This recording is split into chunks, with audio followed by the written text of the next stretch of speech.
আসসালামু আলাইকুম প্রিয় শিক্ষার্থীরা।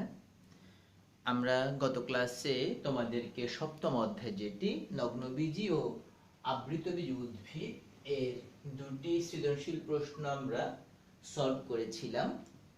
আজকে আমরা আরেকটি প্রশ্ন সলভ করব, যদিও টেস্ট পেপারে উদ্দীপকটি পুরোপুরি এভাবে নাই, তারপর আমরা এভাবে সলভ করব এবং এর সাথে রিলেটেড প্রশ্নগুলো কিভাবে আসতে পারে সকল দিকগুলো আলোচনা করব এবং আশা করছি আজকের প্রশ্নটি সলভ করার পর এই চ্যাপ্টারে আমাদের আর কোনো প্রশ্ন থাকবে না এবং আমরা যত প্রশ্ন আসুক না কেন আমরা সবগুলি সলভ করতে পারবো ইনশাল্লাহ। তো আমরা শুরু করছি প্রথম থেকে। খেয়াল করো, এ ধান এবং গম,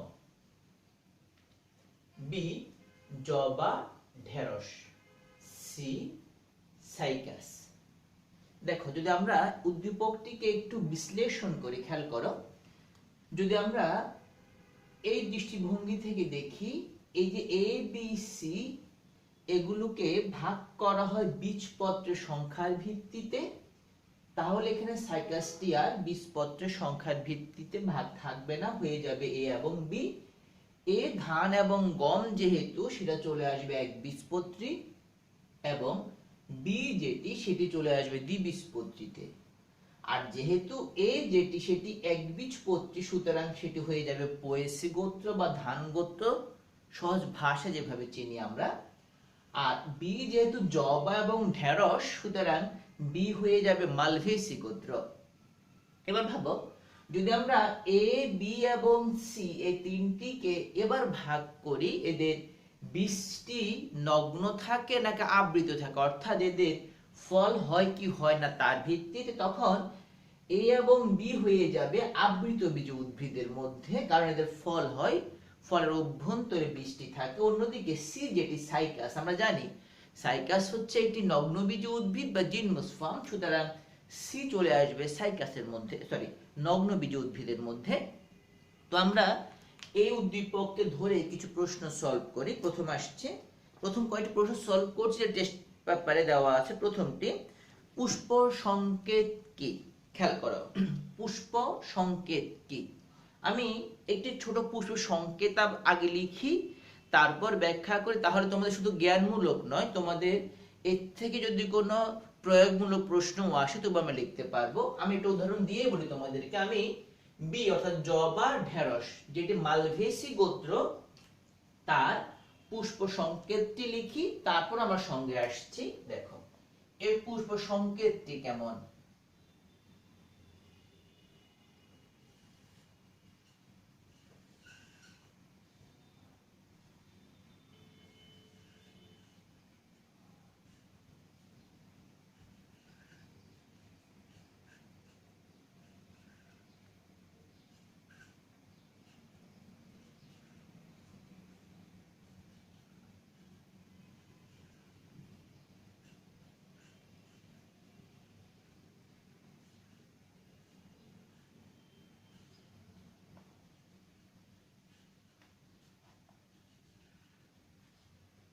দেখো, খেয়াল করো, আমরা এখানে কিছু সংকেতের মতো লিখেছি জবার ক্ষেত্রে। দেখো এখানে একটি সংকেত, এটাও একটি সংকেতে উ ব্রি সঙ্গে দিয়েছি 5, ব্রি দিয়ে 5, দ দিয়ে 5, পুং আলফা মানে অসংখ্য, গ 5। তার মানে খেয়াল করো, আমরা জবার বা মালভেসি গোত্রের যে বৈশিষ্ট্যগুলো গত ক্লাসে বলেছিলাম, কি কি ছিল? প্রথমত ছিল এদের উদ্ভিদের কচি অংশ রোমশ এবং পিচ্ছিল পদার্থযুক্ত, এরপর ছিল উপপত্র মুক্ত পার্শ্বীয়, তারপর ছিল ফুল একক এবং উপবৃত্তিযুক্ত, তারপরে ছিল এদের উপবৃত্তাংশ 5টি মুক্ত, বৃত্তাংশ 5টি যুক্ত, দলাংশ 5টি মুক্ত এবং তা টুইস্টেড বা পাকানো, পুংকেশর অসংখ্য, পুংকেশরগুলো একসাথে পুংকেশরীয় নালিকা সৃষ্টি করে, পরাগ ধানী এক প্রকোষ্ঠী এবং বৃক্কাকার, পরাগরেণু বৃহৎ এবং কণ্টকিত, গর্ভাশয় 5 প্রকোষ্ঠ বিশিষ্ট যুক্ত এবং অমরা বিন্যাস ছিল অক্ষীয়, আর ফুলটা ছিল অধিগর্ভ ফুল। এখন দেখো, এবং উভয় বলে তো গর্ভাশয় অধিগর্ভ অথবা ফুলটা অধিগর্ভ ফুল বলা যাবে। এবার খেয়াল করো, আমরা যে ক্যারেক্টার গুলো এখন বললাম সেই ক্যারেক্টার গুলোকে আমরা এখানে কিছু সংকেত দিয়ে, দেখো এখানে কিন্তু ক্যারেক্টার লিখি না, কিছু সংকেত দিয়ে প্রকাশ করেছি। যেমন খেয়াল করো, এটা দিয়ে বোঝায় ফুলটি বহু প্রতিসম, এটা দিয়ে বোঝায় ফুলটি উভয় লিঙ্গ। দেখো যদি ফুলটি এভাবে হতো তাহলে হতো মেল, যদি এমনটি হতো তাহলে তো ফিমেল। খেয়াল করো, এটা মেল, এটা ফিমেল। আর এর মানেটা কি? এটা হলো উভয় লিঙ্গ, অর্থাৎ তার মধ্যে পুংকেশ রয়েছে আবার স্ত্রী কেশরও রয়েছে, তার মানে হচ্ছে ফুলটি উভয় লিঙ্গ। তাহলে দেখো ফুলটি বহু প্রতিসম, উভয় লিঙ্গ, ক্যারেক্টার প্রকাশ করছে। উপবৃত্তাংশ, উপরি মানে উপবৃত্তাংশ 5টি ব্র্যাকেট যদি থাকে তখন সেটি হবে যুক্ত, আর যদি ব্র্যাকেট না থাকে তাহলে সেটি হবে মুক্ত। ব্রি মানে বৃত্তাংশ, যেহেতু এটি ব্র্যাকেট দেওয়া তাহলে বুঝতে পারছি বৃত্তাংশ 5টি, মুক্ত নয় যুক্ত। উপবৃত্তাংশগুলো ব্র্যাকেট নাই তাই মুক্ত, বৃত্তাংশগুলো যুক্ত। দেখো দ মানে দলাংশ, 5টি, ব্র্যাকেট নাই যেহেতু মুক্ত। এবার দেখো পুং মানে পুংকেশর, আলফা মানে অসংখ্য, ব্র্যাকেট মানে যুক্ত। আর দেখো পুং দ মানে অর্থাৎ দলাংশ এবং পুংকেশর, দেখো পুংকেশর গুলো দলাংশ, দেখো দাগ দেওয়া মানে কি? দাগ দিয়ে আমরা কি বুঝাই? রিলেশনশিপ বুঝাই। সুতরাং বলছে পুংকেশর গুলো দলের সাথে সংযুক্ত, একে আমরা শুদ্ধভাবে বলি এভাবে পুংকেশর দললগ্ন। দেখো গতে গর্ভাশয়, নিচে দাগ থাকলে বলে অধিগর্ভ, যদি দাগটা এভাবে থাকতো তখন বলতো অধগর্ভ। আর যদি গ এর নিচে গর্ভাশয় উপরে, ফুলের অন্যান্য অংশের উৎপত্তি ঘটবে গর্ভাশয়ের নিচ থেকে, অর্থাৎ যদি ফুলের গর্ভাশয়টি থাকে উপরে, অন্যান্য অংশ উৎপত্তি ঘটে গর্ভাশয়ের নিচ থেকে, তখন তাকে বলা হয় অধিগর্ভ। গর্ভাশয় অধিগর্ভ 5 প্রকোষ্ঠ বিশিষ্ট যুক্ত। এখন দেখো আমরা এই সংকেতগুলো দিয়ে কিছু ক্যারেক্টারকে বুঝিয়েছি। যখন এই সংখ্যাগুলো বা সংকেতগুলো কিছু ক্যারেক্টারকে বোঝায়, দেখো এটা শুধু সংকেতই না, কিন্তু দেখো শুধু উবড়িয়ে না, এটা কিন্তু একটা নির্দিষ্ট অংশের বা একটি নির্দিষ্ট ফুলের অংশের বৈশিষ্ট্যকে প্রকাশ করে। সুতরাং এই যে একটি সংকেত রয়েছে, কিছু সংকেত, কিছু ছোট লেখা বা গাণিতিক প্রকাশ, এসব দিয়ে কিন্তু আমরা ফুলের, দেখো আমরা বুঝতে পারছি তার কি কি রয়েছে। উপবৃত্তাংশ রয়েছে, বৃত্তাংশ রয়েছে, দলাংশ রয়েছে, পুংস্তবক এবং স্ত্রীস্তবক রয়েছে। তাহলে কি আছে জানতে পারলাম। দেখো কয়টি আছে তাও জানতে পারি কিভাবে? দেখো 5টি রয়েছে, এর 5টি অসংখ্য রয়েছে, 5টি রয়েছে। এবার আসো কিভাবে আছে তাও জানতে পারি কিভাবে? খেয়াল করো, এটি মুক্ত অবস্থায় রয়েছে, এটি যুক্ত অবস্থায় রয়েছে, এটি মুক্ত রয়েছে, আবার পুংকেশর দলের সাথে যুক্ত রয়েছে, পুংকেশরগুলো অনেকগুলো যুক্ত অবস্থায় রয়েছে, গর্ভাশয় প্রকোষ্ঠগুলো যুক্ত অবস্থায় রয়েছে। তার মানে কি?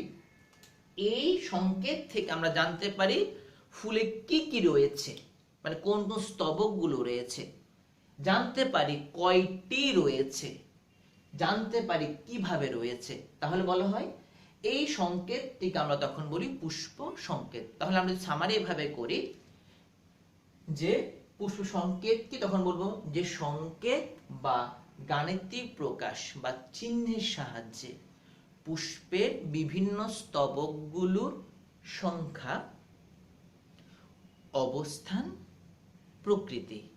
খেয়াল করো, যে সংকেত বা চিহ্নের সাহায্যে বা গাণিতিক প্রকাশের সাহায্যে পুষ্পের স্তবকগুলোর সংখ্যা, অবস্থান এবং প্রকৃতিকে প্রকাশ করা হয় তাকে বলে পুষ্প সংকেত। তাহলে আমরা আশা করছি পারবো। এখন একই সময় যদি এই কথাটি আসে, উদ্দীপকের বি গোত্রের পুষ্প সংকেতটি লিখো, দেন আমরা এই সংকেতটি লিখবো, দেন ব্যাখ্যা লিখবো। যদি আসে পুষ্প সংকেতটি লিখো এবং ব্যাখ্যা করো 3 নাম্বার, তখন কি লিখবো? একইভাবে ফুলটি বহু প্রতিসম, উভয় লিঙ্গ, উপবৃত্তাংশ 5টি মুক্ত, বৃত্তাংশ 5টি যুক্ত, দলাংশ 5টি মুক্ত, পুংকেশর অসংখ্য, পুংকেশর দললগ্ন এবং পুংকেশরগুলো যুক্ত, গর্ভাশয় অধিগর্ভ 5 প্রকোষ্ঠ বিশিষ্ট যুক্ত। মনে রাখবে যদি পরীক্ষায় কোনো গোত্রের বৈশিষ্ট্য লিখতে বলে তবে পুষ্প সংকেতে যে বৈশিষ্ট্যগুলো প্রকাশ করছে শুধু সেই বৈশিষ্ট্যগুলো লিখে দিলেও তুমি পুরো মার্কস পেয়ে যাবে। আসছে এরপর প্রশ্ন, কোরালয়েড মূল বলতে কি বুঝো? দেখো আমরা যখন সাইকাসের ক্যারেক্টার পড়িয়েছিলাম, সাইকাস নগ্নবীজি, তখন বলেছিলাম এদের প্রধান মূল, মাঝে মাঝে অস্থানিক মূল, সেখান থেকে কোরালয়েড মূল সৃষ্টি হয়। এটি সাইকাসের ক্যারেক্টার ছিল। একটু বুঝিয়ে বলি, হচ্ছে সাইকাসের যখন প্রধান মূল নষ্ট হয়ে যায় তখন অস্থানিক মূল তৈরি হয়। সে অস্থানিক মূলটা মাটির নিচে থাকে, মাঝে মাঝে কি হয় কিছু অংশ উপরে উঠে আসে এবং সেখানে বিভিন্ন সায়ানোব্যাকটেরিয়া, নাম জানো, নস্টক, অ্যানাবেইনা, অ্যাজোলা। আবার বলছি, যখন সাইকাসের অস্থানিক মূল তৈরি হয় প্রধান মূল নষ্ট হয়ে যাবার পর, সে মূলটা নর্মালি মাটির নিচেই থাকে, বাট মাঝে মাঝে কিছু অংশ মাটির উপরে উঠে আসে এবং সেখানে নস্টক, অ্যানাবেইনা, অ্যাজোলা এই সায়ানোব্যাকটেরিয়াগুলো প্রবেশ করে এবং অস্বাভাবিকভাবে ওখানে কোষ বিভাজন ঘটিয়ে টিউমারের মতো বা গল বা সামুদ্রিক প্রবাল বা কোরালের মতো গঠন তৈরি করে। যখন এভাবে অনেকগুলো জায়গায় এই কোরালের মতো বা প্রবালের মতো গঠন তৈরি হয় তখন একে দেখতে অনেকটাই প্রবালের মতো বা কোরালের মতো মনে হয়, আর একে বলা হয় কোরালয়েড মূল। আর এই কোরালয়েড মূলটি মূলত সাইকাসের মধ্যে দেখা যায়। এরপর প্রশ্নটি হচ্ছে, উদ্দীপকের উল্লেখিত বি দ্বারা নির্দেশিত উদ্ভিদ গোত্রের শনাক্তকারী বৈশিষ্ট্য লেখো। খেয়াল করো, বি গোত্র যেটি জবা গোত্র, আর জবা গোত্রের ক্যারেক্টার গুলো আমরা একটু আগে বলেছি এখানে, তো আমরা নতুন করে আর বলতে হচ্ছে না। এরপরে ঘ যে প্রশ্নটি আছে, উদ্দীপকে উল্লেখিত উদ্ভিদ গোত্রদ্বয়ের মধ্যে অর্থনৈতিকভাবে কোনটি বেশি গুরুত্বপূর্ণ তোমার যুক্তি অনুযায়ী বিশ্লেষণ করো। তাহলে আমরা সহজে এ এবং বি যে দুটি আছে তার মধ্যে কোনটি গুরুত্বপূর্ণ হবে এবং বির মধ্যে অবশ্যই এ, আমরা গত ক্লাসে বা গত সব ক্লাসে বলেছিলাম দুইটাই গুরুত্বপূর্ণ, কিন্তু এ ধান যেহেতু প্রধান খাদ্য শস্য আমাদের, সুতরাং ধানটা শুধু প্রধান খাদ্য শস্য এই ক্রাইটেরিয়াতেই তাকে দুটির মধ্যে অধিক উন্নত বলা যেতে পারে। সুতরাং আমরা এটা লিখবো, লিখে আমরা শেষে কথা লিখে দিব, এ যেহেতু ধান বা পোয়েসি গোত্র সুতরাং সেটি প্রধান খাদ্য শস্য হিসেবে হওয়ায় বি অপেক্ষা এ অধিক গুরুত্ব বহন করছে। এবার দেখো, ঠিক এই উদ্দীপক দিয়ে আরো কয়েকটি প্রশ্ন বিভিন্ন কলেজে আসছে, আমরা সেগুলো ব্যাখ্যা করছি একটি একটি করে। এখন দেখো এই প্রশ্নটা এখন আর কি কিভাবে আসতে পারে। এখন এই প্রশ্নটা এভাবে আসতে পারে, দেখো এখানে শুধুমাত্র যে বি এর পুষ্প সংকেত আসবে এমনটি না, আসতে পারে এর পুষ্প সংকেতটি লিখো, তখন আমরা একইভাবে পোয়েসিটা লিখে দিব। এখন দেখো আবার 4 নম্বরে গিয়ে আসতে পারে এ এবং বি ভিন্ন গোষ্ঠীভুক্ত। খেয়াল করো, এ এবং বি ভিন্ন গোষ্ঠীভুক্ত, তথ্যটি বা তোমার মতামত বিশ্লেষণ করো বা তথ্যটি সত্যতা বিশ্লেষণ করো। দেন আমরা কি বলবো, দেখো এ ধান গম, তার মানে কি এ হচ্ছে একবীজপত্রী আর বি হচ্ছে জবা এবং ঢেঁড়স, তাহলে কি জবা দ্বিবীজপত্রী। তাহলে আমরা এখানে একবীজপত্রী এবং দ্বিবীজপত্রী পার্থক্য লিখবো যেহেতু ভিন্ন বলেছে। আবার যদি বলে এ এবং বি তুলনা, তার মানে কি এ হচ্ছে একবীজপত্রী, বি হচ্ছে দ্বিবীজপত্রী, দেন আমরা একবীজপত্রী এবং দ্বিবীজপত্রীর প্রথমে 3টি বা 2টি সাদৃশ্য লিখবো, তারপরে আবার কয়েকটি বৈসাদৃশ্য লিখবো। এবার আসো, যদি আসে এ এবং বি গোষ্ঠীভুক্ত উদ্ভিদ সি গোষ্ঠীভুক্ত উদ্ভিদ থেকে আলাদা, তাহলে কি হবে, দেখো এ এবং বি দুটি যেটি, এই দুটি হচ্ছে আবৃতবীজী। খেয়াল করো ভালো করে, আবৃতবীজী এরা।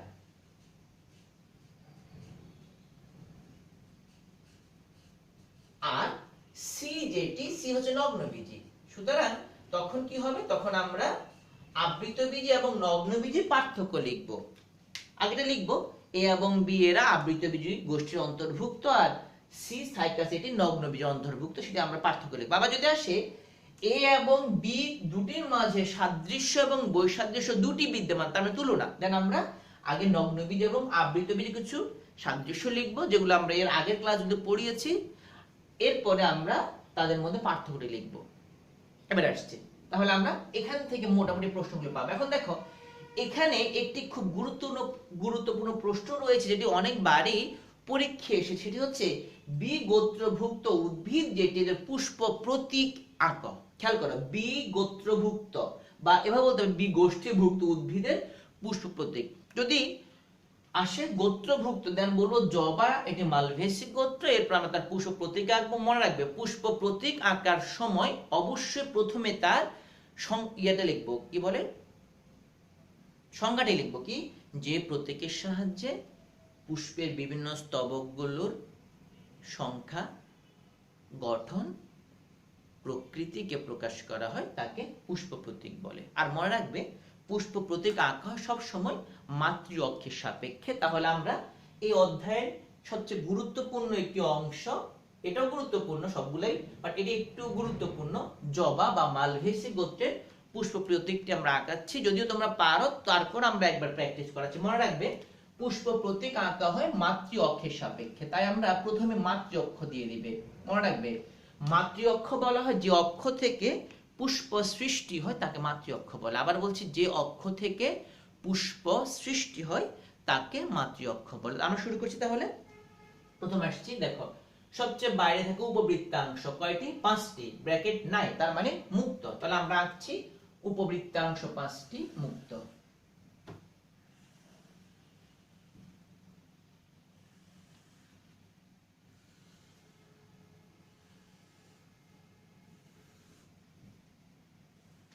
আমরা এখন আঁকছি, তোমরা একটু তোমাদের খাতায় একটু আঁকার চেষ্টা করো।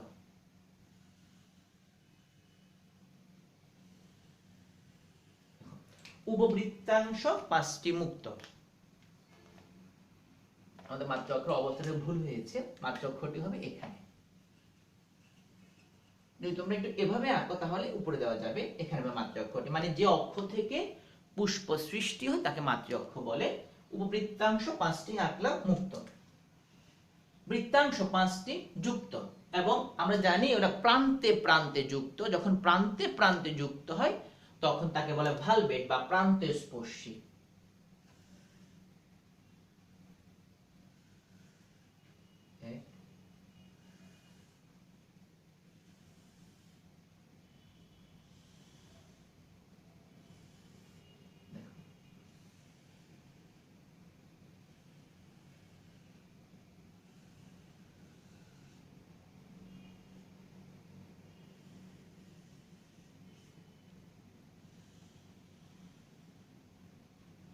এখন কিন্তু মুক্ত রয়েছে, তাহলে যেহেতু এরা প্রান্তে স্পর্শী বা ভালভেট, আমরা প্রান্তে প্রান্তে যুক্ত করে দিচ্ছি। প্রান্তে স্পর্শী বা ভালভেট, তার মানে খেয়াল করো উপবৃত্তাংশ 5টি মুক্ত, বৃত্তাংশ 5টি যুক্ত এবং তা ভালভেট হয়ে গেল। এবার আসছি দলাংশ 5টি মুক্ত, তবে মনে রাখবে টুইস্টেড বা পাকানো ছিল, অর্থাৎ একটি প্রান্ত ভেতরে একটি প্রান্ত বাইরে।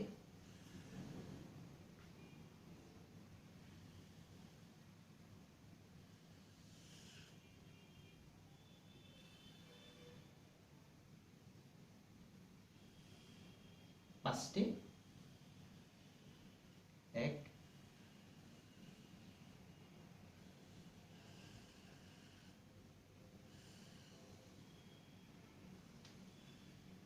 হলো। দেখো 5টি, দেখো প্রত্যেকটির একটা প্রান্ত ভেতরে একটা প্রান্ত বাইরে, একেবারে টুইস্টেড বা পাকানো হয়ে গেল। উপবৃত্তাংশ 5টি মুক্ত, বৃত্তাংশ 5টি যুক্ত, প্রান্তে প্রান্তে যুক্ত ভালভেট, দলাংশ 5টি মুক্ত এবং টুইস্টেড। দেখো সবগুলোর একটি প্রান্ত ভেতরে একটি প্রান্ত বাইরে, যাকে আমরা টুইস্ট বা পেঁচানো বলছি। পুংকেশর অসংখ্য, দেখো, এবং আমরা পড়েছিলাম পুংকেশর গুলো একসাথে পুংকেশরের নালিকা সৃষ্টি করে। দেখো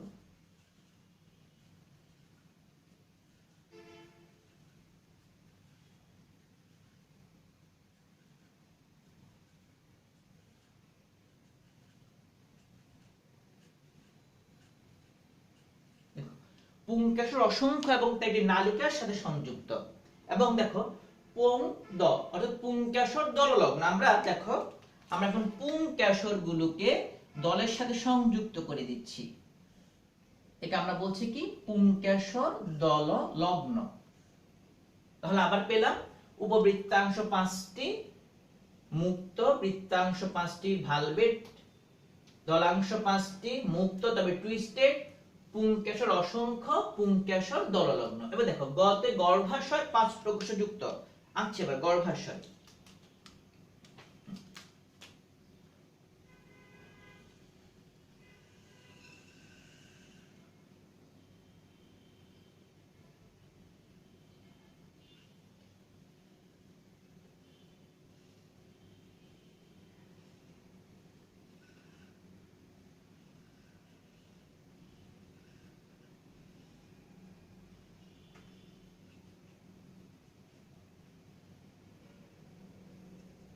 তাহলে গর্ভাশয় 5 প্রকোষ্ঠ এবং এর মাঝখানে এখানে রয়েছে অমরা।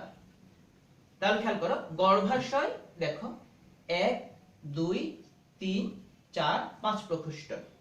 গর্ভাশয় 5 প্রকোষ্ঠ বিশিষ্ট এবং দেখো মাঝখানে যেহেতু অমরা, লালটি অমরা, সুতরাং অমরা বিন্যাস অক্ষীয়। এবং দেখো গর্ভাশয়ের চারদিকে একটা বাউন্ডারি রয়েছে, সুতরাং এটি হলো যুক্ত। আবার বলছি, দেখো আমরা বুঝে বুঝে বলি।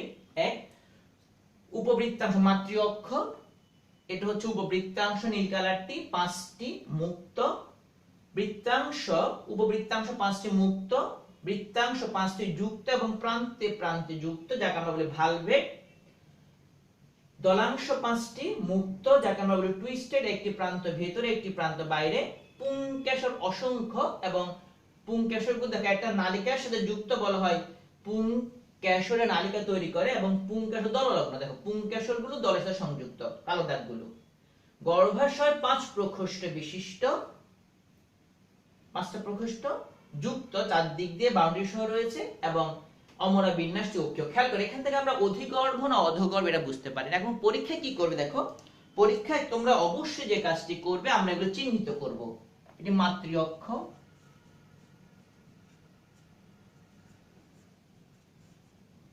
উপবৃত্তাংশ, এটি হলো বৃত্তাংশ, এটি দলাংশ, এটি হচ্ছে পুংকেশর নালিকা এবং এটি পুংকেশর, এটি হচ্ছে গর্ভাশয়, এটি হচ্ছে অমরা। যদি আমরা এইভাবে প্রকাশ করি তাহলে আশা করছি এই কোশ্চেনটিতে যে 3 না বা 4 মার্কস থাকে আমরা পরিপাব পাবো ইনশাআল্লাহ। তো প্রিয় শিক্ষার্থীরা, আমি আশা করছি আমাদের গত ক্লাসের 2টি কোশ্চেন, আজকে একটি কোশ্চেন, যদিও একটি কোশ্চেন অনেকগুলো দিক ছিল, এই 3টি কোশ্চেন সলভ করলে এই চ্যাপ্টারে মোটামুটি ইম্পর্টেন্স বা পরীক্ষা আসার মধ্যে যে কোশ্চেনগুলো আছে সবগুলো আমরা কভার হয়ে যাবে ইনশাআল্লাহ। এবং আমি আশা করছি এই চ্যাপ্টার থেকে যে কোনো কোশ্চেন আসলে আমরা আনসার করতে পারবো। তো আজকে পর্যন্তই, ধন্যবাদ।